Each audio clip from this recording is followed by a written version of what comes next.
କଫିରଙ୍ଗର ମୁଖ୍ୟ ପ୍ରବେଶ ଦ୍ୱାର, ଷ୍ଟଲ ଓ ମୁଖ୍ୟ ମଞ୍ଚ।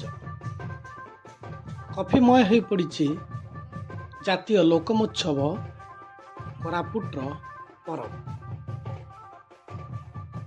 କୋରାପୁଟର କଫି ଜନଜାତିଙ୍କ ଜୀବନ ଜୀବିକା ଏବଂ ପରିବେଶ ସୁରକ୍ଷାକୁ ନେଇ ଏଥର ଥିମ୍ ଅଛି କୋରାପୁଟର ପରବ। ସ୍ଥାନୀୟ କଣ୍ଠଶିଳ୍ପୀ ସହିତ ରାଜ୍ୟର ପ୍ରତିଷ୍ଠିତ କଣ୍ଠଶିଳ୍ପୀମାନେ ଏଠାରେ ନିଜର କଳା ପ୍ରଦର୍ଶନ କରିବେ। ତା ସହିତ ଜିଲ୍ଲା ତଥା ଜିଲ୍ଲା ବାହାରର ସାଂସ୍କୃତିକ ଦଳ ନିଜର ସାଂସ୍କୃତିକ ବିଚିତ୍ରାକୁ ଏଠାରେ ପ୍ରଦର୍ଶିତ କରି ଲୋକଙ୍କୁ ମୋହିତ କରିବେ। ଆସନ୍ତା 14 ତାରିଖରୁ 5 ଦିନ ବ୍ୟାପୀ ପାଳନ ହେବ ଜାତୀୟ ଲୋକମହୋତ୍ସବ କୋରାପୁଟର ପରବ। ଏଥିପାଇଁ ସମସ୍ତ ପ୍ରସ୍ତୁତି ସରିଛି ଏବଂ ସମଗ୍ର କୋରାପୁଟ ଜିଲ୍ଲା ଉତ୍ସବ ମୁଖର ହୋଇପଡ଼ିଛି। ସମସ୍ତେ କୋରାପୁଟର ପରବକୁ ଅପେକ୍ଷା କରିଛନ୍ତି।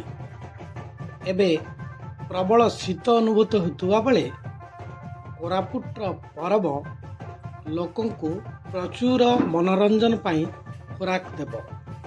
ନୂଆ ପଡ଼ିଆରେ କୋରାପୁଟର ପରବ ଏଥର ସମସ୍ତଙ୍କୁ ମନ ମୋହିବ। ସହରରୁ ପରବ ପଡ଼ିଆକୁ ଯିବା ପାଇଁ ବସ୍ ବ୍ୟବସ୍ଥା ହୋଇଛି। ଟ୍ରାଫିକ୍ ବ୍ୟବସ୍ଥାକୁ ମଧ୍ୟ ନିୟନ୍ତ୍ରଣ କରାଯାଇଛି। ଲୋକେ ଆନନ୍ଦରେ ଏବଂ ମନଭରି ପରବକୁ ଉପଭୋଗ କରିବା ପାଇଁ ସମସ୍ତ ବ୍ୟବସ୍ଥା ଗ୍ରହଣ କରାଯାଇଛି ବୋଲି କୋରାପୁଟ ଜିଲ୍ଲାପାଳ ଭି କୀର୍ତ୍ତିଭାସନ ସୂଚନା ଦେଇଛନ୍ତି। ଏଥର ପରବକୁ ମାନନୀୟ ମୁଖ୍ୟମନ୍ତ୍ରୀ ମୋହନ ଚରଣ ମାଝୀ ଉଦ୍ଘାଟନ କରିବେ। ଯୋଗଦେବେ ଉପମୁଖ୍ୟମନ୍ତ୍ରୀ ସମେତ ଅନ୍ୟାନ୍ୟ ମନ୍ତ୍ରିମଣ୍ଡଳ ବର୍ଗ।